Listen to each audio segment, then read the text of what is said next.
राम राम भाई। नमस्ते, है ना? क्या हाल चाल तुम लोगों के? ठीक ठाक हो? सब बढ़िया, मजे में?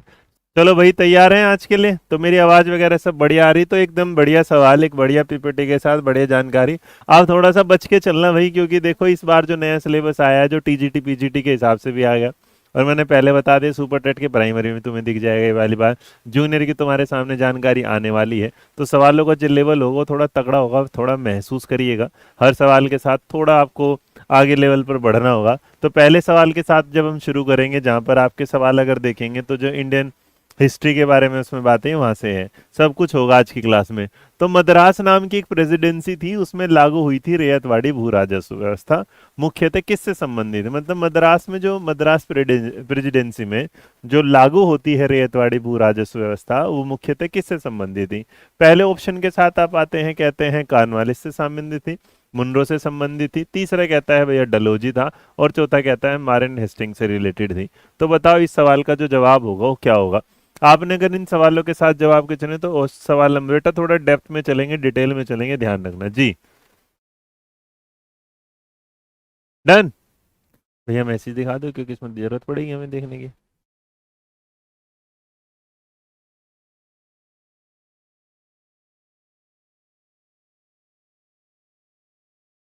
चलिए, तो जो पहले सवाल के साथ आप जवाब दे रहे हैं, हाँ।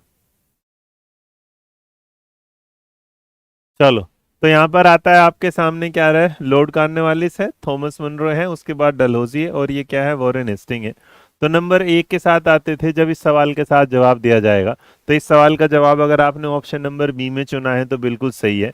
लेकिन इसके बारे में थोड़ी सी एक्सप्लेनेशन मैं आपको बता देता हूँ। थॉमस मुनरो, और जो थॉमस मुनरो है वो इस बात के साथ जाते हैं कि जो मद्रास की जो प्रेसिडेंसी हुई थी, ब्रिटिश शासनकाल के दौरान होती है, उसमें जो रेयत है।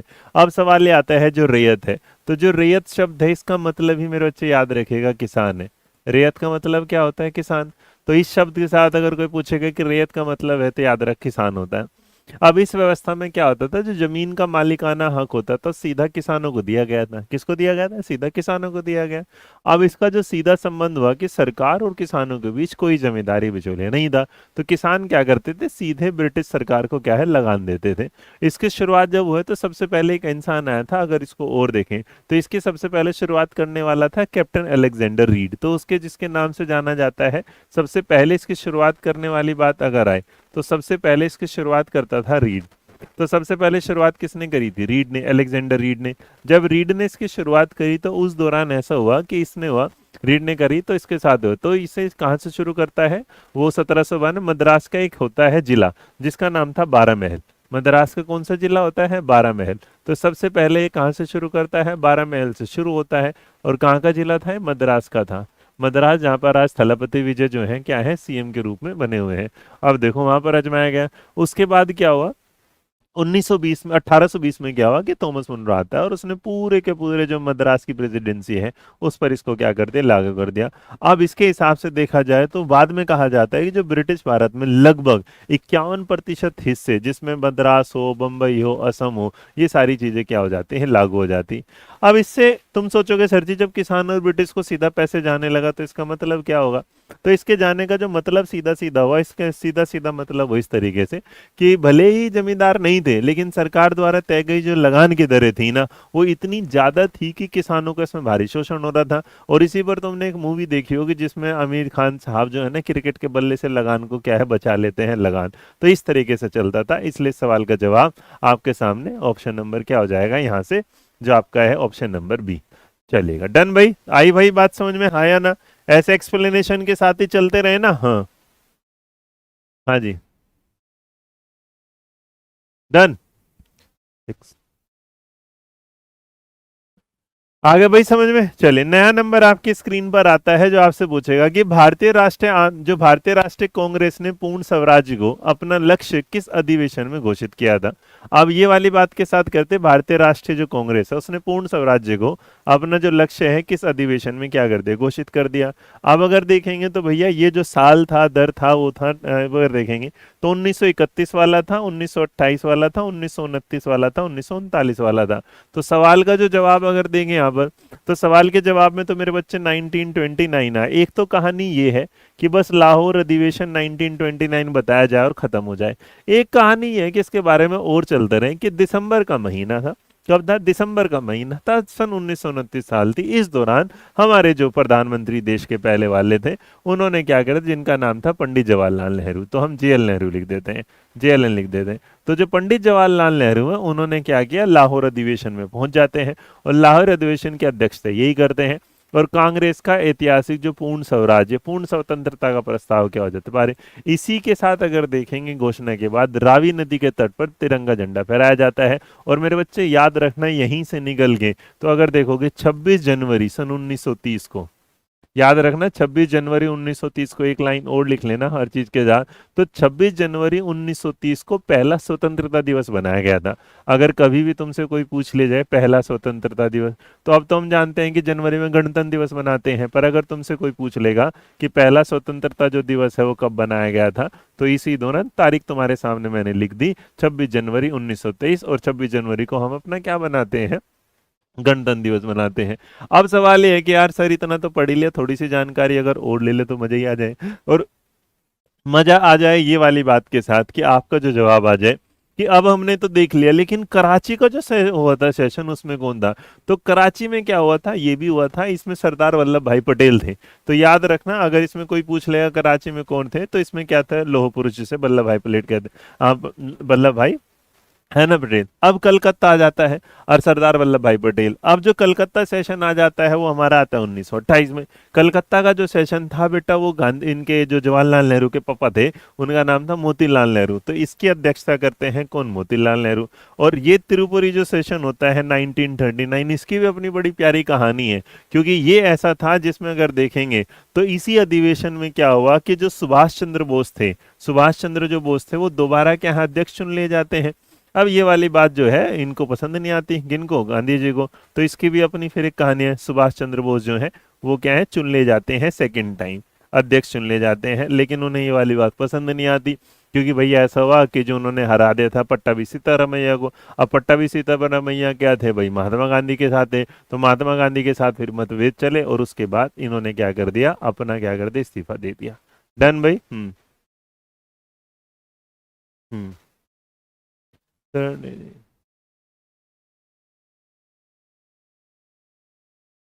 चले आगे भाई, चलिए आगे बढ़ते हैं, आगे बढ़ते हैं। नया नंबर आपके सामने जो आता है, नया नंबर जो आता है सामने, मैं एक चीज और बताना चाहता हूँ। आजकल ना एक गरिमा होती है हर चीज की, और इस गरिमा को ताक तार कर दिया गया है। अध्यापक के तौर पे ना तो अध्यापक ये सोच रहे क्या बोलना है, और ना स्टूडेंट होके तुम ये सोच रहे क्या बोलना है।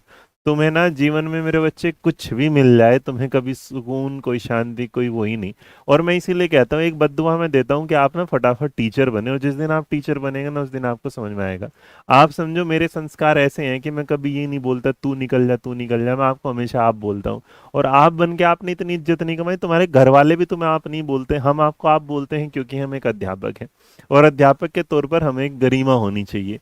आप लोगों को लगता है कि आपने एक बैच लिया, एक बैच के 10 दिन नहीं हुए, 10 दिन में तुमने क्लास देखी नहीं, पढ़ी नहीं, बिना सोचे समझे कुछ भी कहना शुरू कर दो। और मेरे बच्चे, मैंने कहा था कि मैंने फ्री बैच अपनी मर्जी से दिया है। कोई अपने बैच लेके आ रहा है, चाहे वो बेस्ट बैच हो चाहे फलाना, मुझे उससे कोई लेना देना नहीं है, कोई लेना नहीं। पर हाँ, मैं इतना जरूर बोलूंगा कि कई कई बार हमारा ऐसा हो जाता है कि हमें भूल जाते हैं कि हम किसके लिए क्या शब्द बोल रहे हैं। और अध्यापक के तौर पर हम सिर्फ एक दूसरे को यही समझा सकते हैं कि जब हमें जरूरत हो हम एक साथ खड़े हो, ना कि हम हमेशा इस बात को बताने में खड़े रहें कि मैं अच्छा हूं, मैं बुरा हूं, फलाना डिमकाना, ये वाली चीज के साथ सेम काम आप करते हैं। आप देखो आके यहाँ, अब देखो जिस कंट्रोवर्सी का मुझे नहीं पता होगा, तुमने उस कंट्रोवर्सी को यहाँ डाल दिया, अब डालने के बाद तुमने ये डाल दिया।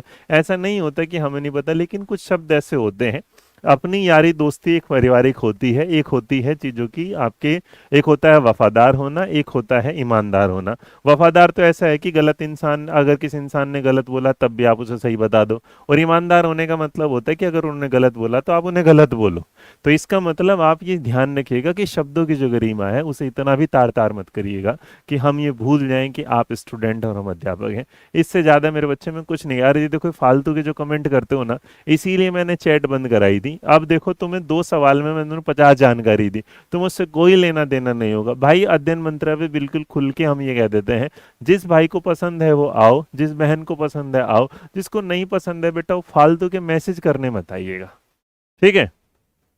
क्योंकि जो चीज तुम्हें है ना, बिन मांगे मिल जाए मोती, मांगे मिले ना भीख, और तुम्हें क्या है ना, बिन मांगे ना तुम्हें बेटा बैच मिल गया। अब तुम उस बैच के बाद कदर नहीं, तो मैं तुम्हें कुछ नहीं कह सकता, ठीक है। अब इतने आते हैं यहाँ वाली बात।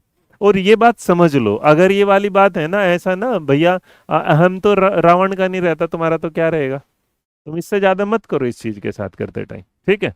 चलो आगे देखते हैं, नया नंबर 3 आता है। सवाल नंबर 3 पर अगर आपने दिया भाई पीछे की जानकारी में क्या होगा, तो ये याद रखना इंपॉर्टेंट कि कई बार ये सवाल पूछ लिया जाता है कि गांधी जी का और जो गांधी जी ने के साथ जो मतभेद हुए जिसकी वजह से सुभाष चंद्र बोस ने क्या कर दिया था, आईएनएम की अध्यक्षता छोड़ दी थी, वो कौन था। तो इसका मतलब ये रहा। और मेरे बच्चे मैं इतना बैच लॉन्च कर सकता हूँ तो मेरे पास आसानी है, प्लीज बैच बैच मत लो, है ना। हाँ, तो तुम ना सच में पैसे लेने वाले को तो जिन्होंने बैच बैच लो कर दिया, जाओ खरीदो पढ़ो यार, हमने थोड़ी ना मना किया। मैं इतना जानता हूँ मेरे बच्चे, अगर जा कोई फ्री था बैच, अब जाके देख लो। अगर सीडीपी की एक क्लास मैंने दे दी ना, तरस कहता हूँ ये वाली बात चैलेंज के साथ, आज मैं कहता हूँ आज तक तो गा नहीं होगा।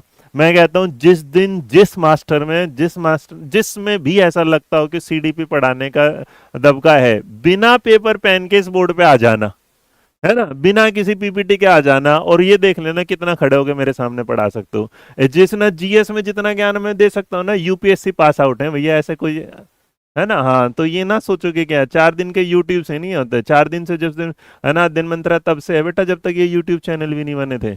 याद, यूट्यूब चैनल नहीं बने थे सबको मैं बता सकता हूँ तब से है, तो प्लीज पढ़ने में ध्यान रखो, ठीक है।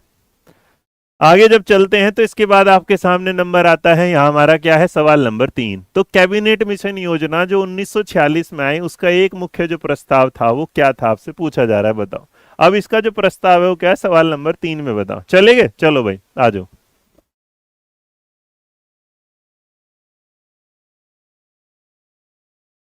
अब देखो इस सवाल में अगर देखेंगे आपके सामने, हाँ, तो यहाँ पर जो जवाब आता है, सवाल कैबिनेट मिशन योजना 1946 का एक प्रमुख जो है ना, वो क्या है, प्रमुख प्रस्ताव है, वो बताना है आपको क्या होगा। What was one of the major proposal of the cabinet mission plan 1946। अब आ जाओ सवाल का जवाब लेके चलते हैं।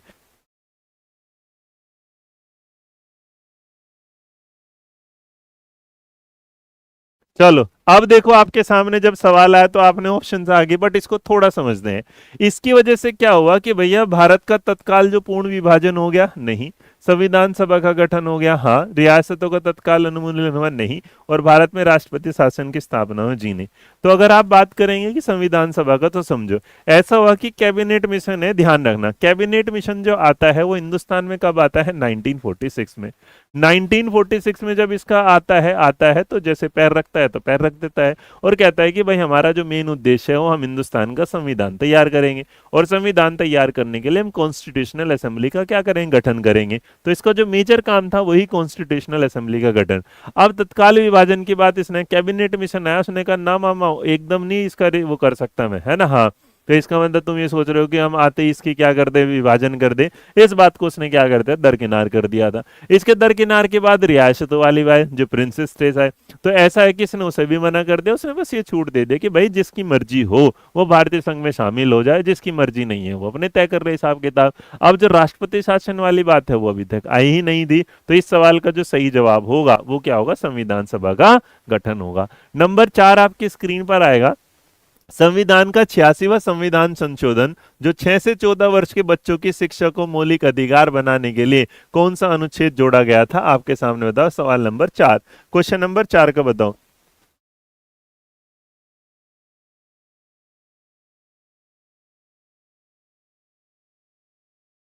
अब देखो इसने क्या कर दिया, सवाल तो आसान है भाई, इसमें तो कोई दिक्कत ही नहीं है, क्योंकि हमें पता है कि हमारे सामने एक अनुच्छेद आता है जिसका नाम है अनुच्छेद 21 ए। अनुच्छेद 21 ए के बारे में अगर बात कर लोगे, ये लो जी। अब यहाँ तो अनुच्छेद 19 से 45 से 29 यहाँ, तो जितने भी लोग हैं सवाल को समझना जरा, कि जब हमारे सामने ये आता है 86वां संविधान संशोधन, तो अगर कोई पूछ लेगा ये संविधान के किस भाग में है, बताना भैया संविधान के किस भाग में है, संविधान के किस भाग में है, संविधान के किस भाग में है मेरे बच्चे, बताना जरा, संविधान के किस भाग में है, 1 2 3 किसी को पता है? नहीं पता तो कोई बात नहीं, इसके तुमने पैसे नहीं दिए, इसका बस तुमने नेट का रिचार्ज करवाया, और जब नेट का रिचार्ज कराया तो देखो, याद रखना भाग क्या होगा, 3। अरे पगलो, भाग 3 जो हमारा फंडामेंटल राइट है उसी के अंदर है ये, उसी में हमने क्या कर दिया, 21A जोड़ दिया, जहां 6 से 14 वर्ष के सभी बच्चों को फ्री एंड कंपलसरी एजुकेशन देने की बात।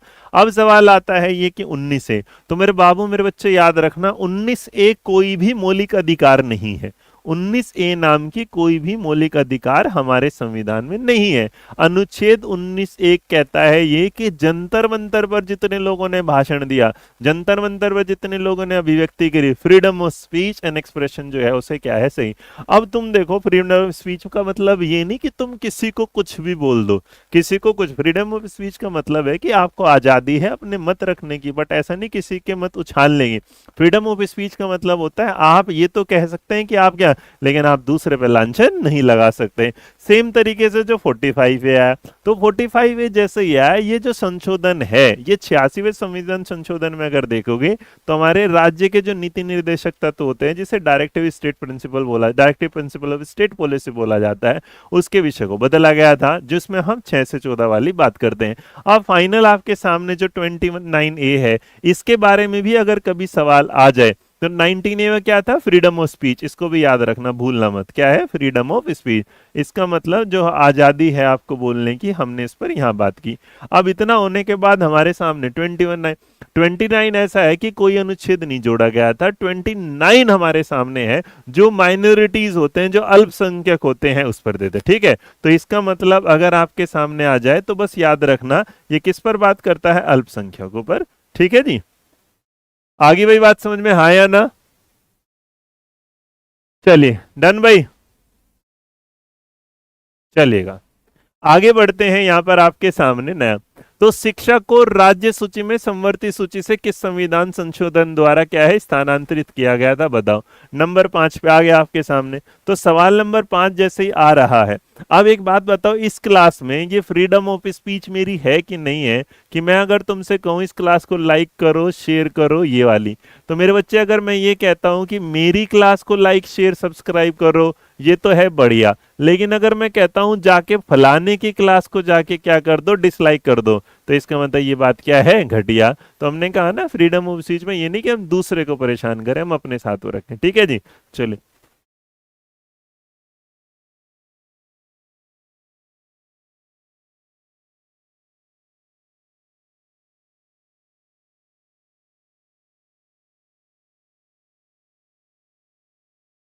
चलो, अब आपके सामने अगर ये आ जाता है, तो ये 24वां संशोधन है, 44वां है, 42वां है या 52वां है। अब अगर इस सवाल में आप चलेंगे नंबर लेके, तो जितने लोगों ने जवाब दिया कि ये 42वां संविधान संशोधन है, अमेंडमेंट है, तो वो बात बिल्कुल क्या है, सही। लेकिन ऊपर नीचे में भी कुछ हुआ ही होगा, तो उसकी भी जानो।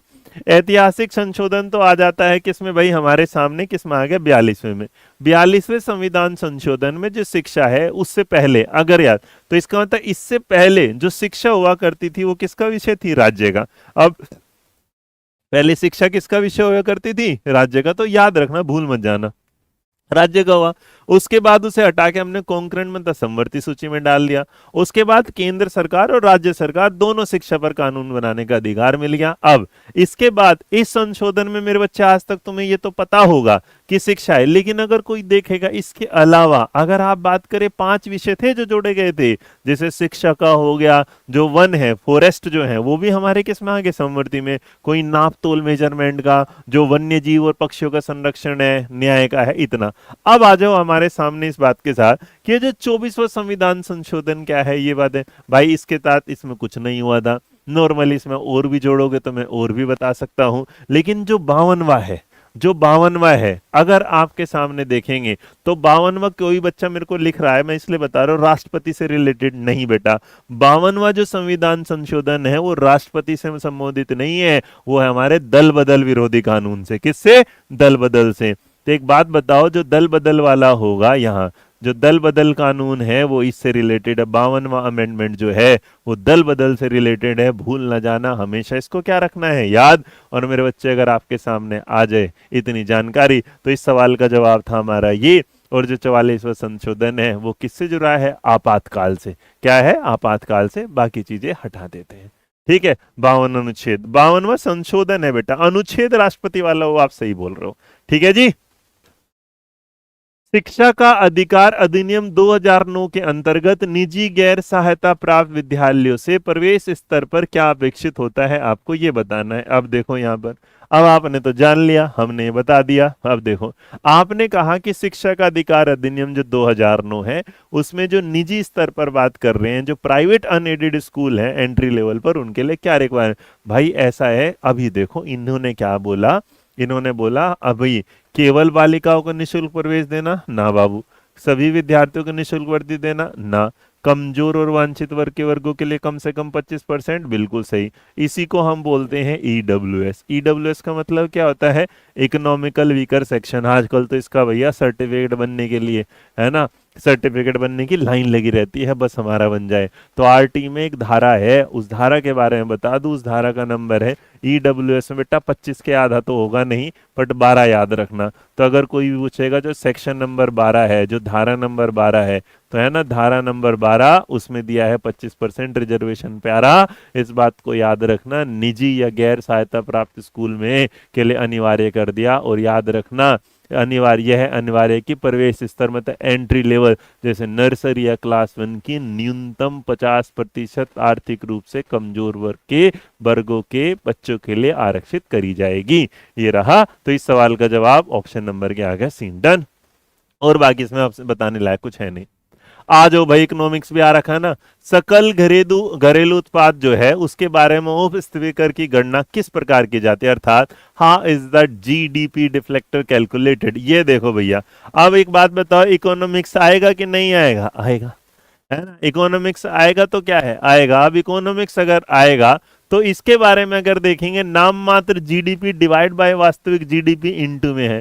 तुम कहोगे सर जी ये तो फलाना ढिमकाने वाली बात होगी। देखो यही है फलाना ढिमकाना।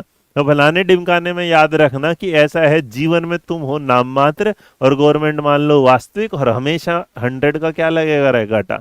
तो मेरे बच्चे याद रखना, जो हमारी नॉमिनल जीडीपी होती है उसके साथ रियल जीडीपी लगा देना इनटू में। तो याद रखना एन वाले जो भैया हैं, एन वाले जो भैया हैं, आर वाले जो भैया हैं, उसके साथ इनटू 100 लगा के बिल्कुल दबा के, तो एन आर याद रखना मेरे बच्चे, एन आर 100। कैसे याद रखोगे? एन आर 100, बस।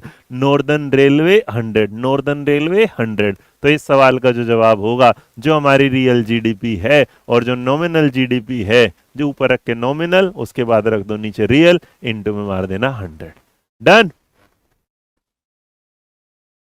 चलिएगा आगे बढ़े हुए। नेक्स्ट नंबर आपके सामने आता है, भारतीय रिजर्व बैंक की रेपो दर से क्या अभिप्राय है। जो भारतीय रिजर्व बैंक है उसकी जो रेपो दर है उसका क्या मतलब है। तो what is mean by the repo rate of the reserve bank. आज तो तुम्हें समझाना पड़ेगा रेपो रेट क्या है। किसी को पता है रेपो रेट क्या है? बता दूं, समझा दूं? चलो, यह वह दर जिस पर आरबीआई प्रतिभूतियों के बदले वाणिज्यिक बैंकों को आपातकालीन ऋण देता है। यह दर जिस पर बैंक जनता को गृह ऋण देते हैं, होम लोन देते हैं। उसके बाद वह दर जिस पर सरकार विदेशी ऋण लेती है। बचत खातों पर दी जाने वाली न्यूनतम ब्याज दर को आप रेपो दर बोलते हैं। अब इसका देखो जरा क्या है भैया, इसके बारे में देख लेते हैं। ऐसा हुआ कि जीवन में आरबीआई तो बड़ा आदमी इसलिए भैया उसके पास पैसा बहुत ज्यादा, हम लोग गरीबों को पैसा वहीं से ले रहा, उसी के पीछे पड़े हैं। अगर हम देखें तो आजकल हम किसकी पूजा करते हैं? परमात्मा की नहीं, हम पूजा करते हैं आरबीआई की। किसकी पूजा करते हैं? आरबीआई। ये आरबीआई पैसा दे दे रहा बाबा। तो इसका मतलब क्या था जरा समझो। रेपो का मतलब अगर होगा तो रेपो का, पहले तो कितने लोग ऐसे हैं जिनको ये बात पता है कि जो रेपो होता है, रेपो रेपो इसका मतलब क्या होता है? कोई जानता है? कोई कोई यही पूछ ले कि रेपो का फुल फॉर्म क्या होगा, बताओ जरा, बता दोगे? नहीं पता? सर नेक्स्ट टाइम इस पीडीएफ में कमी रहेगी क्या? कलर इसका, अरे इतना सुंदर कलर लग रहा है यार। चलो भैया फिर भी तुम्हारी मान लेंगे। याद नहीं आ रहा तो सुनो, इसको क्या बोला जाता है? इसको बाबू बोला जाता है रीपरचेज। क्या बोला जाए? RPURCHASE। अब तुम हिंदी में कहोगे तो बेटा हिंदी में बता दो, पुनर्खरीद। क्या बोला जाएगा? पुनर्खरीद। इसको बोला जाता है repo rate option, repurchase option. क्या बोला जाएगा? अब तो तुम, अरे छोड़ो, अब चैट जीपीटी से देख के आ जाओगे, रहने दो। है जानकारी भी कभी बता दो कि हाँ मास्टर बढ़िया दे रहा। इसको रीपर नहीं नहीं नहीं नहीं, रीपरचेज ऑपरेशन नहीं बोला जाएगा, इसको बोला जाता है रीपरचेज। क्या है वो? परचेज, रीपरचेज ऑपरेशन नहीं, रीपरचेज ऑप्शन बोला जाता है। मान लो ऐसा हुआ कि मेरे को कुछ पैसे की जरूरत है और मैं क्या करता हूँ, बैंक के पास जाता हूँ। बैंक कहता है भैया अपने कागज दिखा दे, नहीं अपना सामान गिरवी रख दे, उस पर मैं तुझे थोड़े टाइम के लिए पैसा दे देता हूँ। तो केंद्रीय बैंक जो करेगा, इसी ऋण पर जो ब्याज वसूलता है उसको क्या बोला जाता है? रेपो रेट बोला जाता है। और अर्थव्यवस्था में जब लिक्विडिटी के इन्फ्लेशन को नियंत्रित करने के लिए मॉनेटरी पॉलिसी का एक इंपॉर्टेंट पार्ट भी होता है। तो याद रखने से क्या बोला जाता है? रीपरचेज। बस, तो रीपरचेज ऑप्शन ये याद रहेगा। तो सवाल का जवाब ऑप्शन नंबर क्या होगा? ए। और जो ए होता है, नॉर्मली तुम जो होम लोन लेते हो, सारी कुछ चीजें लेते हो, उसी के अंदर ये आता है। ठीक है जी। राजकीय जो राजकोषीय घाटा होता है सामान्यतः किसके बराबर होगा? मतलब भैया राजकोषीय घाटा हुआ, जो फिक्सल डेफिसिट होता है। मैंने अपना जब इकोनॉमिक्स पढ़ा था अपने ग्रेजुएशन में, तो इकोनॉमिक्स पढ़ने की एक सबसे बढ़िया खास बात होती है कि आपको लॉजिक और आपको पता है कि कहाँ व्यय करना है कहाँ नहीं है। तो जो टोटल आपका एक्सपेंडिचर होता है और उसके बाद उसमें से आप माइनस करते हैं रेवेन्यू रिसिप्ट एंड नॉन डेब्ट कैपिटल। अब इसका मतलब क्या होगा जरा समझो। सवाल का जवाब तो ऑप्शन नंबर सी होगा कि जो कुल व्यय हुआ था, जो टोटल आपका एक्सपेंडिचर हुआ था, उसमें जो राजस्व की प्राप्ति और जो गिरे ऋण पूंजीगत प्राप्ति है, इसको समझो जैसे क्या। तो नॉर्मली इसके लिए अगर आप देखोगे तो हम इसके कोड में अगर देखेंगे तो आपने कई बार कहीं जगह देखा होगा कि इसको इस तरह लिख दिया जाता है कि माइनस होगा, प्लस होगा, माइनस होगा। इनसे कोई ज्यादा संबंध मत लगाना, मैं तुम्हें इसके संबंध को वैसे समझाता हूँ कि मान के चलो सरकार ने कुल व्यय कर दिया, और जो राजस्व और पूंजीगत दोनों से उसे क्या है, उसमें टोटल उसका व्यय हो गया। तो उसके कुल जो गैर ऋण प्राप्ति है, राजस्व प्राप्ति है, ऋण वसूली है, विनिवेश जैसी हैं, गैर ऋण पूंजीगत है, उनके बीच का अंतर सिंपल शब्दों में मेरे बच्चे अगर कोई समझना, तो राजकीय घोष घाटा, याद है, राजकोषीय घाटा सरकार की कुल उधारी आवश्यकताओं को दर्शाता है। मतलब ये कि मान लो तुमने मुझसे ले लिए 100 रुपए उधार, और अभी भी तुम जब जैसे उधार लिए 5 मिनट के अंदर अंदर खत्म हो गए, और अभी भी हरिंदर आके बोल रहा भाई 50 रुपए मेरे तो दे दे। इसका मतलब पहले तो जो तुमने उधार ली ये भी घाटा, उसके बाद ऑलरेडी इसका भी पैसा नहीं जाता। तो इसका मतलब जो राजकोषीय घाटे वाला जो सरकार के पैसा पास है ना, जो हमारा, तो सरकार तुम देते हो रिजर्व बैंक का जो, वो सॉरी वर्ल्ड बैंक से हमारे पास इतना पैसा उधार है, हम इतने लोन में चल रहे हैं, ये नॉर्मल याद रखना। ठीक है, तो घाटे में जो चल रहा है। आगे भाई आगे बढ़ जाऊं। तो इस सवाल का जवाब जो कुल व्यय माइनस में राजस्व की प्राप्ति, गैर ऋण पूंजीगत प्राप्ति है, ये सारा हो गया। बात समझ में आए? हाँ या ना? डन। आगे बढ़े। पश्चिमी घाट के कारण प्रायद्वीपीय भारत में वर्षा के वितरण का क्या प्रभाव होता है? ये देखो ज्योग्राफी का सवाल। अब देखो ऐसा हुआ, मानसून जो आजकल चल रहा है, मानसून जो आजकल चल रहा है, ऐसे समझो ये रहा। तो मानसूनी बादल है और बरसेंगे अरेबियन से के साथ, वेस्टर्न घाट इधर होगा, यहाँ रेन शेडो रीजन दिखाई दे रहा होगा, यहाँ ज्यादा बारिश जैसे हिमाचल वगैरह होगा, इधर की तरफ ज्यादा बारिश हो रही होगी। तो पश्चिमी घाट के कारण प्रायद्वीपीय भारत में वर्षा के वितरण पर क्या प्रभाव पड़ता है? तो नॉर्मल अगर आपके सामने देखेंगे ये वाली बात, तो ज्योग्राफी के इस कॉन्सेप्ट को समझते टाइम आपको समझना पड़ेगा कि जो पश्चिमी डाल होती है, उस पश्चिमी डाल पर जो पर्वतीय वर्षा होती है और पूर्वी भाग पे क्या है, छाया बन जाती है। इसका मतलब एक तरफ क्या है, इधर की तरफ क्या है, शेडो बन गई। इधर जो आप देख रहे हो, इधर क्या बन गई मेरे बच्चे, शेडो बन गई। और इधर दबा के क्या है, पानी पे पानी, पानी पे पानी, पानी पे पानी आ रहा है। तो इसका मतलब अगर इस चीज को देखा जाएगा तो जब दक्षिण पश्चिमी मानसून की अरब सागर में क्या होता है, भारत में प्रायद्वीप हिस्से में बढ़ता है, तो पश्चिमी घाट की जो ऊंची पहाड़ियां होती हैं इन पर क्या है, नम पर्वतों की और पवनों की वजह से क्या है, जो मार्ग है उसमें अवरोध आ जाता है, बैरियर आ जाता है, रुकावट आ जाती है। और उस रुकावट के आने के कारण जो भारी वर्षा होती है उसके कारण एक तरफ क्या है, वर्षा छाया क्षेत्र बन जाता है। तो अगर आप इसमें जा रहे हैं तो सवाल का जवाब ऑप्शन नंबर बी। अब देखो एक सवाल तो ये था कि सुपर टेट के लिए मैं आप कहें ना, हाँ चले। अब आपके सामने अगर एक बात बोलूं मैं, तो आपको अगर बेटा सवाल चाहिए थे आसान वाले, तो देखो कुछ सवाल देखते हैं, आओ जरा।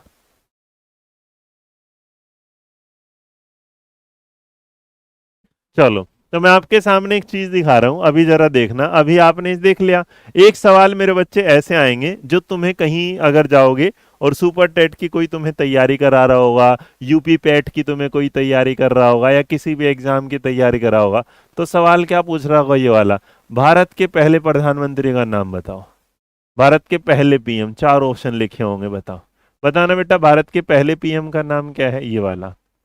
कोई तुमसे पूछेगा कि कावड़ यात्रा कब चलती है, कावड़ यात्रा कब चलती है, ये सवाल आ जाएगा, कब चलती है। ठीक है, ये वाली बात के साथ एक दो सवाल तो बाबू ऐसा भी आ सकता है कि आपसे कोई पूछ लेगा भी कि जो रवि किशन जी हैं, उनका रिसेंट, रवि किशन ने किस शो के दौरान ये बोला कि मैं देश की सेवा के लिए जा रहा हूँ। ये लो भैया, अब आ गया तो ना, किस शो के दौरान।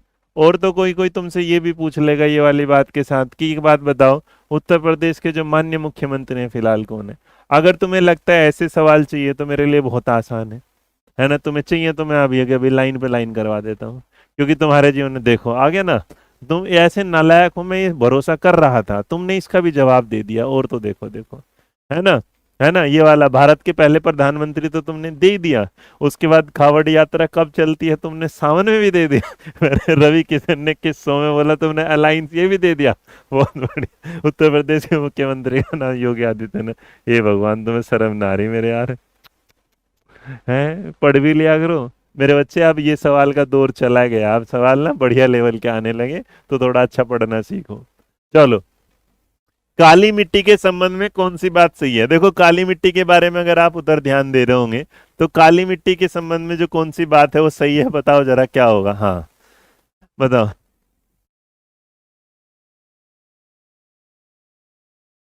चलो, अब आपके सामने आता है कि काली मिट्टी के संबंध में कौन सा कथन क्या है सही है। अरे मान जाओ, मान जाओ, मान जाओ, मान जाओ। चलो सवालों का जवाब दो। नंबर 12, नंबर 12 का जवाब, सवाल नंबर 12 का जवाब दे रहे हैं, बताइए, है ना। हाँ, तो नंबर कहता है कि काली मिट्टी, देखो काली मिट्टी तुम्हें दिख ही रही होगी यहाँ, और काली मिट्टी पे बेटा तुम्हें ये भी दिख रहा होगा गोरा गोरा। तो याद रखना, ये गोरा गोरा है, धोखा है, आंखों का आना मत, ये ना गोरा गोरा, इसको क्या बोला जाता है, कपास। क्या बोला जाता है, कपास। का से कपास याद रखना, का से काली याद रखना, काली और कपास का एक दूसरे के साथ है ना संबंध है, तो याद रखना है कपास के लिए होते, बस यही पकड़ जाओ।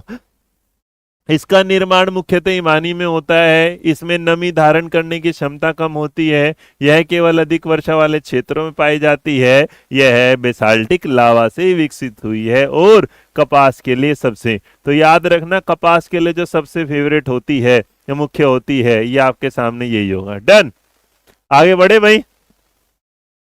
ओ माय गॉड, हमारा 11 नंबर बच गया था बाबू, 11 नंबर रह गया था, देखना। हाँ चलेगा। नंबर, किसी देश को जनसांख्यिकीय लाभांश सामान्यतः कब प्राप्त होता है, ये आया भाई सवाल तो जबरदस्त इकोनॉमिक्स का, ये तो निकल जाता। डेमोग्राफिक जो डिविडेंड होता है ये क्या है, देखो डेमोग्राफिक डिविडेंड जो है ये रहा, डेमोग्राफिक जो डिविडेंड होता है, या डिवाइड बोलते हो जिसका, है ना, डिविडेंड ही बोलना। अब ये भला है क्या, समझो कि पहले तो तुम सवाल का जवाब दो नंबर 11 का, फिर मैं इसके बारे में बताऊंगा, इसके एक्सप्लेनेशन बताऊंगा जी। अब ये कहना चाहता है कि जनसांख्यिकीय लाभांश कब प्राप्त होता है। अच्छा मान के चलो, जैसे हमारे यहाँ क्या है, नेता जो है आजकल ज्यादा उम्र वाले ज्यादा काम कर रहे हैं, तो अगर कभी भी आपसे कोई ये पूछेगा कि जनसांख्यिकीय या जो आपका डेमोग्राफिक डिविडेंड होता है, क्या समझना, डेमोग्राफिक डिविडेंड या फिर जनसांख्यिकीय लाभांश होता है क्या, कि जब हमारा एक है, नाम सुना होगा आपने, संयुक्त राज्य जनसंख्या कोष। तो संयुक्त राष्ट्र का जो जनसंख्या कोष है, जिसे यूएनएफपीए बोला जाता है, उसके हिसाब से वो कहना चाहता है कि उस आर्थिक विकास से है जब किसी जनसंख्या की आयु संरचना में बदलाव के कारण होता है। यह तब ज्यादा होता है जब किसी देश की जनसंख्या की कुल जनसंख्या में कार्यशील अर्थात काम करने वाली जनसंख्या की आबादी 15 से 64 वर्ष का अनुपात जो होगा वो आश्रित और आबादी से क्या हो, ज्यादा है। मतलब कि एक तरफ मान लो बूढ़े हैं, एक तरफ मान लो जवान है, तो इन दोनों से ज्यादा जो काम करने वाला का नाम है, और जिन काम करने वालों का नाम है उसे ही हम बोलते हैं जनसंख्यिकीय क्या है, लाभांश, ऐसा डेमोग्राफिक डिविडेंड। याद रखोगे। तो अगर आपके सामने आ जाए तो जब कार्यशील आयु वर्ग की जनसंख्या का अनुपात अधिक हो, अर्थात समझो भैया एक बार एग्जांपल मान के चलो कि किसी देश की जनसंख्या है 100, उसमें मेरे बच्चे मान लो कि 15 जो परसेंट है वो तो है बच्चे, 15% क्या है, बच्चे हैं। और मान लो उसी में क्या है, जो 15-20% जो है मान लेते हैं वो क्या है, बुजुर्ग हैं। तो अगर ये बुजुर्ग हैं, वो है ना ओल्ड वाले, और उसके बाद मेरे बच्चे, इसका मतलब 15 और 20 कितना हो गया, 35। तो जो नीचे जो जवान वर्ग हो गया वो कितना हो गया, 65%। तो ये जो 65% है ये क्या है, जवान वर्ग मान लो। और जो जवान वर्ग को मानना है, हम इसे कह देते हैं भाई ये 0 से लेके 14 वर्ष मान लेते हैं। ये 14 वर्ष से मेरे बच्चे क्या है, 64 वर्ष मान लेते हैं, और इसको मान लिया हमने 65 वर्ष। तो इनका मतलब 65 वर्ष, ये जो एरिया है ये इन दोनों के टोटल से क्या है, ज्यादा है। तो इसका मतलब अगर ये टोटल से ज्यादा है, इसी को हम बोलते हैं, क्या बोलते हैं, डेमोग्राफिक डिविडेंड। याद रखोगे, हाँ ना, समझ में आ गया भाई कॉन्सेप्ट, आशा करता हूं समझ में आ गया होगा। चले भाई आगे बढ़े, याद रखोगे ये कॉन्सेप्ट, याद रखना भाई।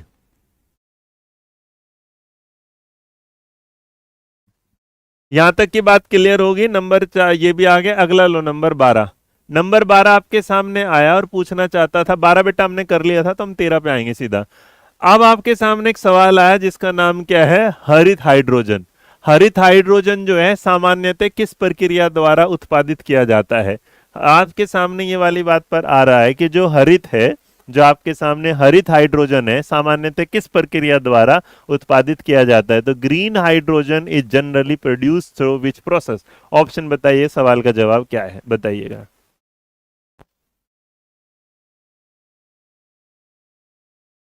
चलो ओके भाई। अब देखो इसकी जानकारी प्राप्त करने का जब आया नंबर, तो इसे भी देख लेते हैं हम। अब आपके देखो नंबर जो 13 है, क्वेश्चन नंबर जो 13 है वो किस पर जा रहा है। तो 13 कहना चाहता है कि भाई हमने क्या करा कि हमें हरित हाइड्रोजन, तो ये जो हमें कोयले का गैसीकरण से होगा, प्राकृतिक गैस का भार सुधार होगा, नवीनीकरणीय विद्युत से जल का विद्युत अपघटन होगा, पेट्रोलियम का आंशिक दहन होगा। याद रखना मेरे बच्चे क्वेश्चन नंबर 13 का पहले तो आपको समझना होगा ये वाली बात कि हरित हाइड्रोजन होता क्या है। हरित हाइड्रोजन समझ लेना, हाइड्रोजन का सबसे प्योरेस्ट फॉर्म जो आपके हमारे एनवायरनमेंट के अनुकूल होता है। इसे बनाते समय वातावरण में कोई भी कार्बन उत्सर्जन का या प्रदूषण नहीं होता। मतलब कोई ऐसी चीज जिसे बनाते टाइम हमारा जो वातावरण है प्रदूषित नहीं होता। इसीलिए मेरे बच्चे सवाल का जवाब ऑप्शन नंबर सी जिन्होंने चुना है, ऑप्शन नंबर सी जिन्होंने चुना वो बिल्कुल क्या है, सही है। तो इसलिए मेरे बच्चे याद रखना कि नवीनीकरणीय जो विद्युत से जल का विद्युत अपघटन ही क्या होगा, हरित हाइड्रोजन के बारे में सही होगा। और हरित हाइड्रोजन मैंने आपको बता दिया कि जब जहां पर कोई भी कार्बन का उत्सर्जन या कार्बन पर्यावरण को प्रदूषित नहीं करता है। डन भाई। ई कचरा प्रबंधन में विस्तारित उत्पादक उत्तरदायित्व का मतलब क्या है। एक्सटेंडेड प्रोड्यूसर रिस्पॉन्सिबिलिटी जो ईपीआर है उसका मतलब क्या है। अब देखो ईपीआर को इस फोटो से भी समझ सकते हो, ईपीआर को आप इस फोटो से समझ सकते हो कि ईपीआर दिखाई दे रहा है, एक्सटेंडेड जो प्रोड्यूसर रिस्पॉन्सिबिलिटी होगी। मान लो भाई हमने किसी चीज के साथ किया कि हमने क्या किया कि इन्वायरमेंटली कोई साउंड मैनेजमेंट हुआ, उसे हम प्रोड्यूस किया, हमने उसे मार्केट में बेचा, उसे हमने कलेक्ट किया, फिर रिसाइकल कर दिया। तो जो प्रोड्यूसर रिस्पॉन्सिबिलिटी है वो क्या है। मान लो जैसे तुम देख रहे होंगे अब ये तुम्हारे पुराने वाले टीवी खराब हो गए, ये रिसाइकिल हो गया, फिर ई वेस्ट में कन्वर्ट हो गया। तो इसे कैसे समझा जाता है, समझो इसे समझा जाता है ऐसे कि हमारा जो एनवायरनमेंट है उसके अगर देख उसके तहत जैसे कोई मैंने कुछ प्रोडक्ट बनाया, तो मैं किसी उत्पादक का निर्माता हुआ या मैं किसी उसका ब्रांड का क्या हुआ, मालिक हुआ। तो मैं ब्रांड के मालिक के तौर पर मेरी जिम्मेदारी है कि उस उत्पाद के पूरे जीवन चक्र को, विशेष रूप से तब जब जो उत्पाद है उसके बेकार होने के बाद, तो end of the life stage जिसे बोला जाता है, उसके सुरक्षित संग्रह को, रिसाइकलिंग को और पर्यावरण को क्या है, बढ़िया से क्या है, नुकसान ना पहुंचाने वाली चीज के साथ तैयार करना। भारत में इस कॉन्सेप्ट के साथ अगर देखें तो हमने ई कचरा जो है नियमों को कानूनी रूप से अब अनिवार्य बना दिया है, ताकि हमारे पर्यावरण को कोई भी नुकसान ना पहुंचे और ना पहुंचे। तो इसलिए उत्पादक अपने उत्पादों से उत्पन्न कचरे के संग्रह, पर्यावरण समस्त प्रबंधन के लिए उत्तरदायी होगा। मतलब जैसे आपने देखा होगा कि कोई ऐसा है, किसी ने फैक्ट्री लगाई, तो उस फैक्ट्री वाले को भैया ये उसकी जिम्मेदारी है कि वो ऐसा काम करे जिससे पर्यावरण में कोई भी नुकसान ना हो। बच्चों में विटामिन डी की गंभीर कमी से सामान्यतः कौन सा रोग होता है? तो अगर आप बच्चों में देखोगे विटामिन कमी, ये देखो ये रहा, जैसे बच्चों क्या, बूढ़े क्या, जवान क्या, सब में ही हो जाएगा। ये है मेरे सूरज मामा, है ना, सूरज मामा, चंदा मामा, भाई तुम्हारे हमारे तो सूरज मामा है, ठीक है। तो हमारे सूरज मामा है, सूरज मामा से कहा, हे मामा आंखों में दे दे रोशनी, बढ़िया सी हड्डियों में दे दे जान, सुबह सुबह तेरा लेके नाम पर तू गर्म बरसता है इतना कि हो जाती है मेरी खाल लाल, और उसकी वजह से मैं बोलता हूँ आउच आउच आउच आउच, और हड्डियां हो जाएंगी अगर परेशान, क्योंकि पूरा दिन इसी में रहता है हमारा काम। इसलिए पी लेते हैं थोड़ा सा दूध, थोड़े से अंडे खा लेते हैं, जो हम नहीं खाते, जो खाते हैं खा लो। तो इन शॉर्ट कहना चाहता है भैया, अगर आपके विटामिन डी में अब तुम्हारी हड्डियां करेंगी रिग रिग रिग, है ना, क्या करेगी, रिग रिग रिग, तो विटामिन डी की कमी से बच्चों में जो होने वाला रोग होता है उसको बोला जाता है रिक्टिस। वैसे बच्चे बूढ़े जवान सब में हो सकता है ये काम, मैंने पहले ही बता दिया, भाईजान बहनजान फलाना जान। तो क्या होगा, रिक्टिस जो होगा, बच्चों के शरीर में विटामिन डी की कमी से होने वाले रोग को रिक्टिस, इसको एक रोग का हिंदी में अगर बेटा कभी नाम सुना हो तो हिंदी में याद रखना, इसको बोला जाता है सूखा रोग। क्या है, सूखा रोग, है ना, ड्राई, ड्राई, है ना, सूखा रोग बोला जाता है। अगर कोई तुमसे पूछेगा तो ये भी तुम्हें क्या रखना है, याद रखना है। और विटामिन डी शरीर को भोजन में क्या देता है, कैल्शियम देता है, फास्फोरस देता है, उसको सोखने में क्या करता है, मदद कर दिया। हड्डियां कमजोर नहीं होती, मजबूत रहती है, नरम लचीली, इस तरह के साथ। अब तुम कहोगे सर जी इतने बता रहे तो ये भी बता दे इसका। बेटा जैसा नाम है बोलते टाइम सी सी याद रहा होगा, तो ये विटामिन सी वाला है, ये क्या है, विटामिन सी वाला है। और जो विटामिन सी वाली बात आपके सामने आती है, विटामिन सी वाली बात, तो याद रखना इसमें क्या होगा, मसूड़ों में खून आना, जो घाव चोट लग जाती है उसे देरी से बनना, बेरी पिया बड़ा बेदर्दी, बेरी बेरी बेरी, मेरी बेरी के बेर मत तोड़ो कांटा लग जाएगा। इसका मतलब याद रखना ये होता है विटामिन बी की कमी से। किसकी कमी से होता है, विटामिन बी की कमी से। और नॉर्मली कोई पूछेगा तो विटामिन बी 1 याद रखना, क्या होगा, विटामिन, अंग्रेजी वाले क्या बोलेंगे, विटामिन बी 1। तो जो विटामिन बी 1 होता है उसकी कमी से भैया बेरी पिया बड़ा बेदर्दी हो जाता है, याद रखना। कोई पूछेगा इससे फर्क क्या होता है, इससे भाई तुम्हारा नर्वस सिस्टम, हिंदी में बोला जाए तांत्रिका तंत्र, याद रखना। बेरी पिया, हाँ आगे ना, बेरी पिया तांत्रिका तंत्र को क्या कर देता है, गड़बड़। अब तुम पूछोगे प्लेग्रा, इसके बाद में तो तुम जानते ही हो भैया ऐसा होता है। अगर देखेंगे तो आपकी किसी को अगर दस्त लग गए, है ना, किसी को बेटा मानसिक भ्रम हो जाए, किसी की त्वचा जो है ना वो सूजन आ जाए, है ना, सूजन, तो याद रखना इसमें जो है विटामिन बी 3, विटामिन क्या होता है, बी 3 कमी से। जानकारी बहुत है भाई, आगे बढ़ू, हाँ या ना, डन भाई, आगे देखे। विटामिन डी भी बता दे बेटा, अरे मेरे बच्चे तू पूछ रहे मैं ना बताऊं, ये वही वाले बेटा दस्त लग जाते हैं, इससे याद रखना। ज्यादा किसी का दस्त लग जाए तो इसकी विटामिन बी 3 के कैप्सूल और वो कुछ गोलियां आती है वो खा लेना। अगर पूछेगा तो इसका नाम नियासिन होता है, विटामिन बी को क्या, नियासिन। तो याद रखना बाबू, है ना। मुझे लगता नहीं किसी के पेट खराब हो रहा होगा, जिसका खराब हो जाएगा हो रहा है, सब खाना चाह रहे तो खा लेना, कोई नहीं, दस्त डायरिया, है ना। चलिए आगे देखते हैं नया नंबर। आयोडीन की कमी से, देखो या आयोडीन की कमी से मुख्यतः कौन सा, इससे बढ़िया पीपीटी तुम्हें अगर कहीं मिल जाए तो पढ़ लेना भाई, हम तो और बढ़िया बना लें, हम किसी कॉपी तो रहे। आयोडीन देखो, ये हमारी जो है महिला, है ना, गले से ऊपर की, इसको देखो यहाँ दिक्कत होगी भाई, बहुत बेचारी परेशान होगी, है ना। ये देखो इसको दिक्कत होगी, है ना, ये वाला सुंदर लड़के को भी होगी। अब देखो यहाँ मछली दिख रही, दूध दिख रहा, अंडे दिख रहे, पालक दिख रहा, सब कुछ दिख रहा है, आयोडीन नमक भी दिखाई दे रहा बाबू। तो अगर इसके साथ होगा यहाँ पर आपके सामने, हम्म, ओहो, अच्छा भाई इस क्लास को कुछ बच्चे कह रहे हैं स्पीड से पढ़ाऊं, यार स्पीड से पढ़ाऊंगा ना कंटेंट खराब हो जाएगा, स्पीड से पढ़ा दूं क्या? आओ भैया। आयोडीन की कमी के कारण इंसान में जो होता है वो काम होता है, उसको जो बोला घेंगा रोग बोला जाता है। क्या बोला जाता है? घेंगा रोग। घेंगा रोग जो आपको अगर देखने को मिलेगा तो इंसान की जो ग्रंथि दिख रही है इसको बोला जाता है थायराइड ग्रंथि। तो शरीर में आवश्यकता अनुसार जो है आपको वो ना मिल पाना भैया, क्या नाम है, थायराइड ना मिल पाना, थायराइड हार्मोन ना बनने के कारण क्या है वो दिक्कत आ जाती है। इसके अत्यधिक दबाव के कारण जो गला यहाँ होता है उसमें क्या है सामान्य रूप से क्या है सूजन हो जाती है। उस सूजन की वजह से जो रोग होता है उसे घेंगा रोग बोला जाता है। इसके अलावा इसके कारण के साथ बच्चे का जो मानसिक मंदता, जिसे आपने देखा होगा इसका दिमाग थोड़ा कम चलना शुरू कर देता है। इसके अलावा अगर आप चलना चाहेंगे तो इसके बाद एनीमिया। एनीमिया जो होता है बेटा बाबू रक्त की कमी के साथ होता है। ब्लड की क्या आ जाती, कमी आ जाती। रक्त की कमी आने के कारण जो बात होगा विटामिन जो B12 पूरा नहीं मिल पाता, तो जो फोलिक एसिड की कमी हो जाती है, इससे आपके अंदर हीमोग्लोबिन नाम का जो है रक्त कोशिकाएं जो आरबीसी होते हैं उसकी संख्या कम होती चली जाती है। रतौंधी जिसको बोला जाता है blind, night blindness. Night blindness का मतलब आंखों की कमी, इसमें आता है विटामिन ए की कमी। विटामिन ए की कमी से तुम्हें क्या है दिखना विखना थोड़ा सा क्या हो जाता है, कम हो जाता है। और दिखना विखना अगर कम हो जाता है तो इसकी वजह से क्या होगा फिर कैल्शियम विटामिन हाथ से रुक जाएगी। मैं तो पढ़ा दूंगा तो मैं समझ मुझे कुछ नहीं आएगा। हाँ चलो, सवाल का जवाब क्या है सर? अब लास्ट वाला तुम कहोगे सर जी तुमने तो बताया ऑस्टियोपोरोसिस ये क्या होता है? अरे कुछ नहीं होता, जब हड्डियों की कमजोरी हो जाती है उससे जुड़ा रोग होता है। ये मतलब ये किससे है? ऑस्थ्रो वाला नहीं आपने देखा होगा, तो याद रखने हड्डियों की कमी तो है ना। आइस्ट्रो जो होता है वो हड्डी की वजह से होता है। ठीक है भाई, आराम से चलेंगे। पता नहीं कुछ लोग आ जाते हैं मैं उनके बहकावे में आ जाता हूँ। ये देखो इतने बड़े इंसुलिन बेटा है ना, इंसुलिन जो होगा देखो ऐसा क्या निकल रहा है, ये रहा इंसुलिन ये वाला। तो अगर देखेंगे which statement about insulin is correct, insulin के बारे में कौन से स्टेटमेंट जो है वो बिल्कुल क्या है सही है, अब बताओ। हाँ चलो, अब आपके सामने ये आ जाता है। तो यहाँ पर जो बात आ रही है थायराइड ग्रंथि से स्रवित होकर उपापचय बढ़ाता है, यह बताओ जरा इंसुलिन के साथ क्या होगा। क्वेश्चन नंबर 17 के बारे में अगर देखोगे तो 17 के बारे में क्या होगा, तो 17 में मेरे बच्चे क्या करेगा आपका जो, हाँ इट इज क्या है secreted bye pancreas beta cells and help lower lower blood glucose. तो क्वेश्चन नंबर का जो आंसर है वो ऑप्शन नंबर क्या है? सी है। इस सी को और थोड़ा दिमाग में लेके चलोगे तो हम कह सकते हैं इंसुलिन एक हार्मोन की तरह काम करता है जो आपके पेनक्रियाज में स्थित जो लैंगरहैंस होती है उसमें जाके क्या करेगा, जो बीटा कोशिकाएं होती हैं उसको क्या करता है, सर्वित करता है।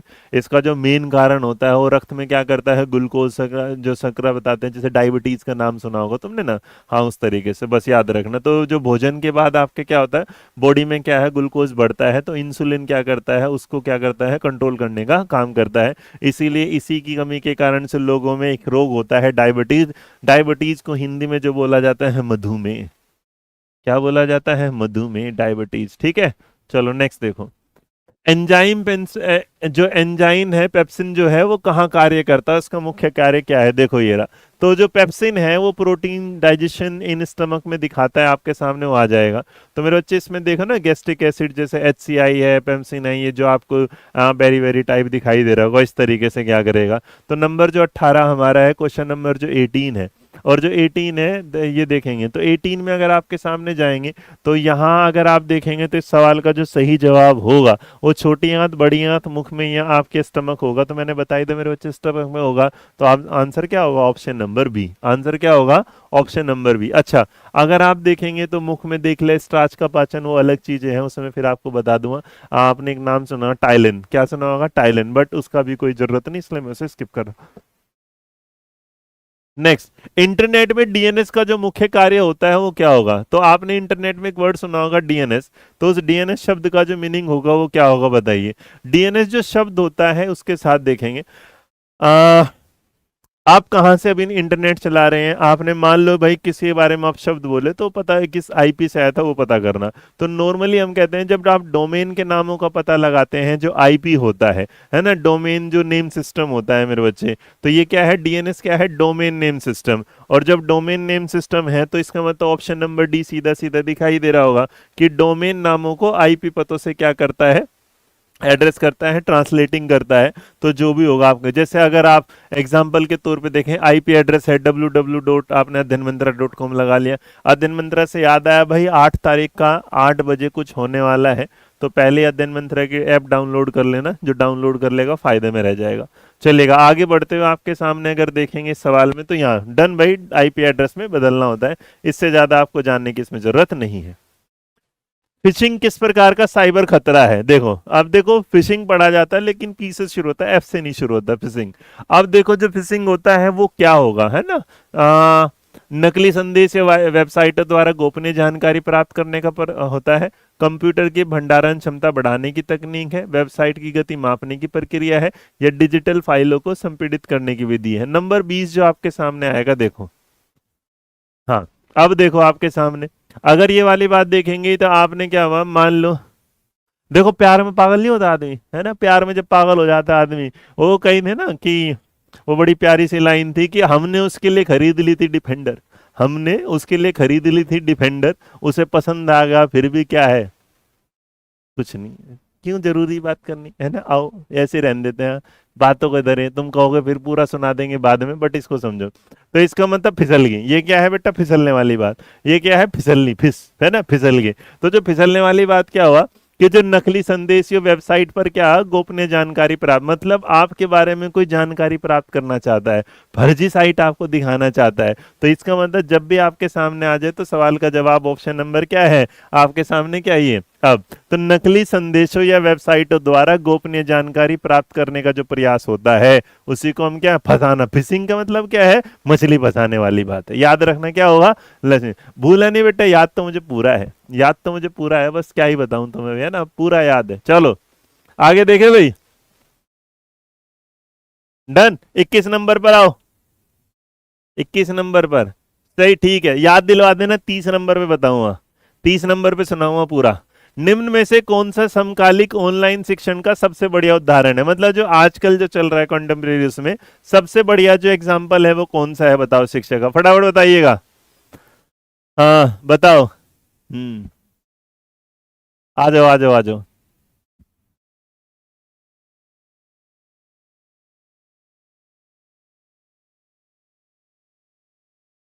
नंबर देखो भाई, अब आपके सामने 21 है कि कौन सा जो है समकालिक ऑनलाइन शिक्षण का सर्वोत्तम उदाहरण है। तो आज के टाइम में जो सबसे बढ़िया उदाहरण है वो क्या है? हम लोग जब आप दूसरे एक दूसरे के साथ क्या कर रहे हैं, लाइव चल रहे हैं। तो रिकॉर्ड किया गया लेक्चर होता है ईमेल द्वारा गृह कार्य, शिक्षक और विद्यार्थियों की लाइव वीडियो कॉन्फ्रेंस। तो इसका मतलब हम जो आपके जैसे जूम क्लासेस हैं या अध्ययन मंत्रा ऐप पर जो क्लासेस चलती हैं जो रियल टाइम में आपके सामने आती है, गूगल मीट इसका एग्जाम्पल है, या अध्ययन मंत्रा की जो ऐप है उसका एक वो कर लेना, क्या है, एग्जाम्पल समझ लेना, ठीक है? तो इसलिए इस सवाल का जो जवाब होगा वो ऑप्शन नंबर क्या होगा? सी। जिन्होंने ऑप्शन नंबर सी चुना वो बिल्कुल क्या है, बढ़िया है। अनुकूली अधिगम प्रणाली की प्रमुख विशेषताएं क्या होती है? एडेप्टिव लर्निंग सिस्टम क्या होगा? ये नए उसमें आ गया ना, एडेप्टिव लर्निंग सिस्टम जो होगा वो क्या होगा? तो सभी विद्यार्थियों को समान गति और समान सामग्री देना, विद्यार्थियों के प्रदर्शन डेटा के आधार पर सामग्री को कठिनाई स्तर देना, केवल सिर्फ प्रिंटेड नोट्स दे देना और टीचर की भूमिका को पूर्णतः समाप्त कर देना। बताओ जरा। अब देखो प्रिंटेड उस पर अगर आप जाके देखेंगे तो सवाल का जवाब option number A B C में क्या होगा? ऐसा है भाई, जब भी आप इसके बारे में बात कर रहे हैं, एडेप्टिव, एडेप्टिव का मतलब होता है अपनाना, अपनाना मतलब जैसे एडेप्ट करना होगा। तो जो विद्यार्थी का जो प्रदर्शन है उसका जो डेटा है उसके आधार पर हमने जो मटेरियल बनाया, जो उसके मतलब कठिनाई के स्तर को बढ़ाया, व्यक्तिगत बनाया। एग्जाम्पल समझो, मान लो तुमने कभी खेला होगा भाई ऐसी कोई आजकल एआई के, तो एआई बोलेगा कि आपको इंग्लिश कितना आता है, तुम बोलोगे भैया मैं तो बस ABCD जानता हूँ। उसके बाद बोलेगा अच्छा नाउन के बारे में जानते हो कि नहीं जानता? कह रहा प्रोनाउन के बारे में जानता है, कह रहा नाउन नहीं जानता, प्रोनाउन का मम्मा कहाँ से जानो? कह रहा ओके सॉरी गलती होगी। बोलेगा तुम्हें फ्रूट्स के नाम पता है? बोलेगा हाँ जी पता है, बनाना एप्पल के बारे में पता। कि एवोकाडो क्या होता है? नु कोई मेरे बाप को भी नहीं पता, तो मुझे कैसे पता होगा? तो जैसे वो क्या करे, अलाइन करेगा, और जैसे वो अलाइन करेगा इसका मतलब बता देगा कि हमारे वाले बच्चे का लेवल क्या है। तो उन्नत शैक्षिक तकनीक ईडुटेक जो कंपनी है वो एआई की मदद से जो डेटा एल्गोरिथम बनाती है उससे पता चल जाता है। जैसे तुम लोग आजकल क्या देखोगे, रील में जाके देखोगे, रील में किसी एक रील पर तुम्हारी नजर थोड़ी देर के 8 सेकंड के तक रुक गई। याद रखना, अगर तुम्हारे सामने अगर आप देखते हो, मैं एक चीज और बता दूं, एआई का शायद आपको किसी ने ना बताया, आपके सामने जो भी रील ज्यादा टाइम तक, जैसे आप कहते हो ना यार ये वाली रील मेरे सामने इतनी, यार आपने किसी एक पर्टिकुलर कॉमेडी रील को लगभग 8 सेकंड अगर देख लिया, तो 8 सेकंड देखने के बाद तुरंत ही इंस्टाग्राम की आंखें तुम्हें झपक लेती है, जैसे नागिन झपक लेती थी, और समझ जाती है ये नाग इसी को देखना चाहता है। तो अगली बार से तुम्हारे सामने उसी टाइप का नाग नागिन प्रोग्राम क्या है, चलता रहेगा। तुमने किसी रील को देखा, किसी ने बहू ने सास को मार दिया, सास ने बहू, तुम्हारी वही चलती रहेगी। देखा कि नाले में कोई कूद रहा तो फिर नाले में चलती रहेगी। तुमने किसी को जो रील 8 सेकंड देख ली बेटा, तुम याद रखना उसके बाद तुम्हारे जो रील के सेक्शन में आ जाती है, ये ध्यान रखना तुम। ठीक है, चलो अब आपने इस सवाल के बारे में हमने जवाब दे दिया, जानकारी बढ़िया दी मैंने। नंबर 23, हाल ही में जारी पर्यावरण प्रदर्शन सूचकांक जो 2026 है, उसमें भारत का कौन सा स्थान आया है, बताओ जल्दी बताइए कौन सा स्थान आया जी। हाँ, तो तुम जो सोचते हो ना कि जैसा मूड वैसी रील, उसके पीछे का रीजन क्या है, ना ना वो मूड नहीं है, तुमने मूड बनाया था। तुमने एक रील को देखा मूड बनाते, बस वो मूड तुम्हारे सामने वैसा आ गया। ठीक है, तो नंबर हाल ही में जो जारी हुई है बेटा, इन्वायरमेंटल जो हमारा जो इंडेक्स हुआ है परफॉर्मेंस वाला, हिंदुस्तान ने बिल्कुल एकदम स्थान प्राप्त कर दिया है। ये देखो पहली बार, इस वीडियो को लाइक शेयर सब्सक्राइब करने के लिए आगे बढ़ने की जरूरत नहीं, बस जानकारी रखो भैया। कुल मिलाकर 177 देशों की जानकारी दी, 177 देश में से बच गई बस हमारी लगने से। एक नंबर बाबू कम आया है 177 देशों में से, हम 176वें नंबर पर। वाह रे बाबा, 176 मतलब कि येन और कोलंबिया के विश्वविद्यालय ने जारी करी ये वाली पर्यावरण प्रदर्शन सूचकांक, जिसे ईपीआई बोला गया। भारत को कुल 177 देशों में से 176वां स्थान प्राप्त हुआ। भारत का कुल स्कोर था 22.46 और इसे विश्व रैंकिंग में नीचे से दूसरे पर था। अगर तुम पूछो कि नीचे वाले भी बता दो, तो नीचे वाला भी लेते जाओ। सबसे नीचे जो था उसका नाम था लाओस। क्या नाम था? लाओस। बचा ली भाई तूने, वो भाई बहुत दाता मेरे। तेरे को तो मैं 2 रुपए का लड्डू चढ़ाऊंगा, फूल कमल का भी ले तू मेरे लिए। ठीक है, ये लो, बच गए भाई साहब, है ना। इस सूचकांक में कोई पूछेगा पहला नंबर क्या था, उसका नाम था इस्टोनिया, है ना, इस्टोनिया। तुम कहोगे ये लो, बताओ भैया, लंका ही लगवा दी मेरे यार। ठीक है, याद रखोगे। तो पहला जिस बच्चे ने पूछा बेटा इस्टोनिया जो था पहला नंबर, लास्ट वाला Laos, we are just second last, silver आ गया हमारा, गोल्ड तो वैसे ही नहीं आना था। ठीक है, चलो आगे देखो नया नंबर। केंद्र सरकार ने पीएम किसान योजना को किस वर्ष तक के बढ़ा लिया? इसका अंदर पीएम कृषि जो सम्मान जो निधि योजना थी, है ना, पीएम किसान योजना, इसको बढ़ा दिया, बताओ जरा, है ना ये वाला। तो इसका 2028-29 में, 2029-30 में, 30-31 तक ये क्या हुआ? तो भैया ऐसा केंद्रीय जो कैबिनेट ने बोले कि चलो प्रधानमंत्री किसान सम्मान निधि जो है इसको बढ़ा देते हैं अगले 5 वर्षों के लिए, और 2026-2027 से 30-31 कर दे बाबू। याद रखना ऑप्शन नंबर क्या होगा? सी, 22 ठीक है। अच्छा, ये तुम सोचोगे ये है क्या, इसके पीछे क्यों बढ़ाई गया? समझो, ये ऐसी चीज है कि इस अवधि के लिए सरकार ने बोला कि हम लगभग 3.25 करोड़ का बजट आवंटित करते हैं, जिसमें जो किसान परिवार है उसे हम प्रति साल जो प्रति वर्ष जो है 6,000 रुपए देंगे वित्तीय सहायता, और 2,000 रुपए की 3-3 किस्तों में जाता है सीधे उनके बैंक खाते में। ठीक है भाई, तो इस सवाल का जवाब वही 6,000 रुपए जो है ना, तुम्हें जो चुनाव के टाइम पे आते हैं, याद है कि नहीं है? ऐसे कट्टर से आ जाएंगे बिल्कुल 2,000 रुपए, और तुम कहो वाह मजा आ गया 2,000 रुपए में। जब मैं पता चलेगा कि 2,000 रुपए का तो सिलेंडर ही आएगा, है ना, पूरे 5 साल में तुमसे वापसी ना ले ली है सरकार ने। ठीक है, अच्छा कोई ये पूछेगा लॉन्च कब हुई थी, ये तो बढ़ा दी, तो ये भी तो पूछ सकता है लॉन्च कब हुई थी। तो याद रखना 24 फरवरी का महीना था, साल 2019 था जब इस योजना को पहली बार क्या है शुरुआत किया गया था। डन भाई, आगे बढ़े, चलो। प्रोजेक्ट नेत्रा किस संगठन द्वारा अंतरिक्ष मलबे की निगरानी के लिए शुरू किया गया है? जो एक प्रोजेक्ट नेत्र है, जिसे नेत्रा बोला गया, प्रोजेक्ट नेत्रा जो है वो किसके लिए शुरू किया गया? क्लास कैसी लग रही तुम लोगों को, ये तो बता दो। अरे तुम्हारा पक्का पक्का यूपी पैट में भी नंबर आएगा, और तो दूर की बात है। हाँ,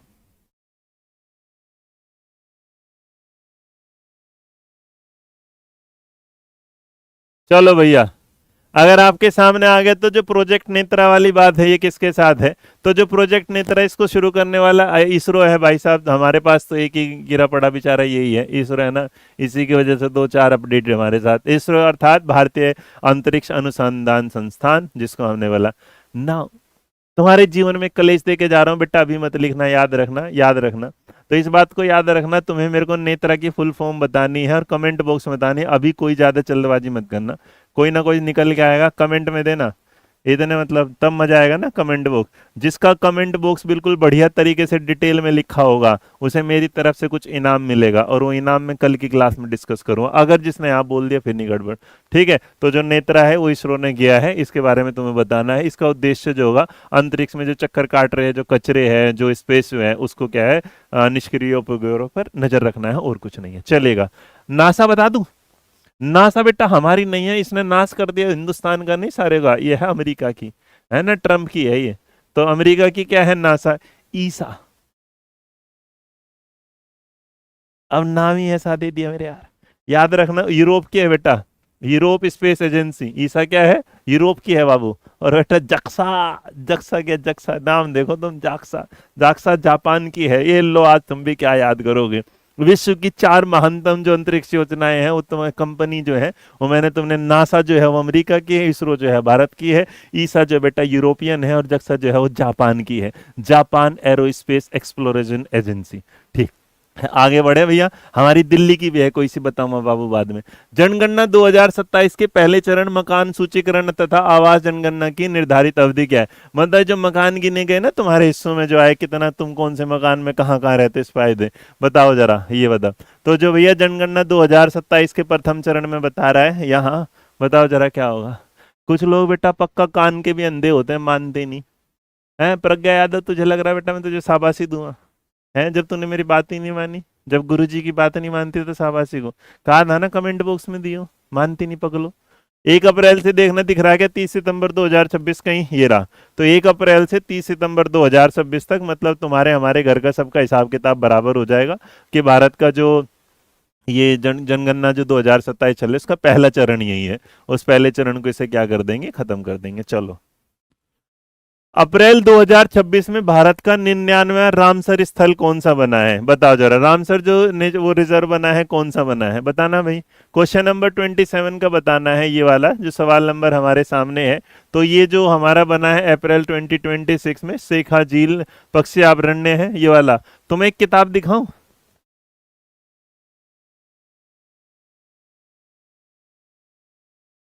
चलो भाई। तो इस सवाल का अगर जवाब आप लेके चलोगे तो मेरे बच्चे, अगर मैंने ऑप्शन नंबर ए लगा दिया तो यही सही जवाब है। ये है हमारा जो शेखा झील जो पक्षी अभयारण्य है वो हुआ है। केंद्रीय मंत्री साहब पर्यावरण मंत्री ने 99 पुष्प पे दे दिया है। और अगर कोई पूछेगा ये कहाँ पर है, तो मेरे बच्चे याद रखना ये क्या है, उत्तर प्रदेश में है। उत्तर प्रदेश में भी अगर कोई पूछ लेगा तो तुम्हारा हमारा अलीगढ़ है। अलीगढ़, जहाँ पर अलीगढ़ मुस्लिम विश्वविद्यालय है ना, आपने देखा होगा, एएमयू है ना, उसके बारे में फेमस रहता है। चले भाई, बलिया नहीं बेटा, अलीगढ़ में है ना, हाँ। बारामासी झील में जो होगा था ना, उत्तर प्रदेश के अलीगढ़ जिले में है।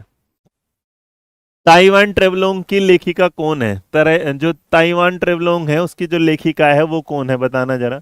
ये किताब फेमस हुई थी, ताइवानी उस पर हुआ, जिसने क्या है चीनी भाषा में लिखा एक उपन्यास है। कहानी ऐसी आती थी कि इस उपन्यास में क्या हुआ, 1930 के दशक की कहानी है, ताइवान में जापान का किस तरह उपनिवेश बना, काल्पनिक। तो इसमें मेरे बच्चे नॉर्मली अगर याद रहे तो इसका जो है ऑप्शन नंबर डी जो तुम्हें दिखाई दे रहा होगा, ये क्या है, इनका नाम है यांग शुआंग जी, ये याद रखना।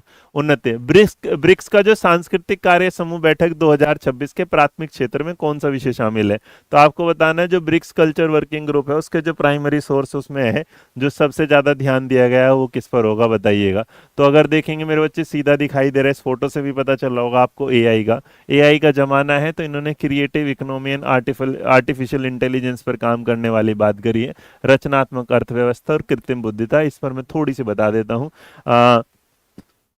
इसका रीजन ये हुआ कि जब भारत की वर्ष 2026 की ब्रिक्स अध्यक्षता हुई थी, उसके तहत संसार में संस्कृति कल्चरल टॉक पर बात चल रही थी, जिसमें नॉर्मल एक थीम दिखी थी, building of Reliance, Reliance innovations, corporation and sustainability. उस पर बात करने की बात कर रहे थे, उन्होंने इस पर काम किया। उसमें 3 बातें रखी गई कि भैया इकोनॉमी क्रिएटिव होनी चाहिए, कल्चरल क्रिएटिव इंडस्ट्रीज होने चाहिए, कॉपीराइट पर, एआई पर, उसके बाद कल्चरल पर, सांस्कृतिक उस पर जो। तो नॉर्मल याद रखना, कल्चर और एआई याद रखेंगे, कल्चर और एआई।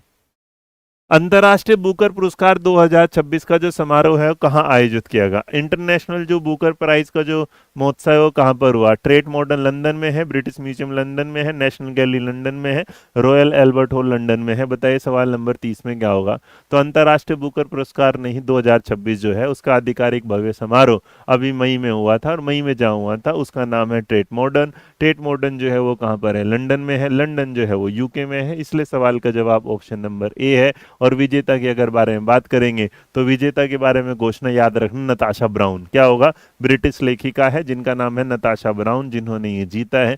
तो नताशा ब्राउन जो है वो जीत जाती हैं। अब बात ये भी आ जाती है कि जो नताशा ब्राउन है वो क्या है, तो याद रखना पुरस्कार राशि लगभग 53 करोड़ मिलती है। और अगर इसमें देखें विजेता की जब घोषणा हो जाती है तो सोचो 53 करोड़ में। इसका सबसे बड़ी बात है, पहले ये पुरस्कार जीतने वाली जो है ना, इन्होंने क्या हुआ, एक वो थी मंदारिन, जो चीनी भाषा से अनुवादित किया गया पहला उपन्यास बना। उसको छोड़ देते हैं, बस याद रखना, ठीक है। चलिए आज की क्लास को इतने समाप्त करेंगे। प्राथमिक शिक्षक का प्राइमरी बैच भैया, ये जूनियर बैच ऐप में दिखते हैं आपको। थैंक यू आज की क्लास के लिए।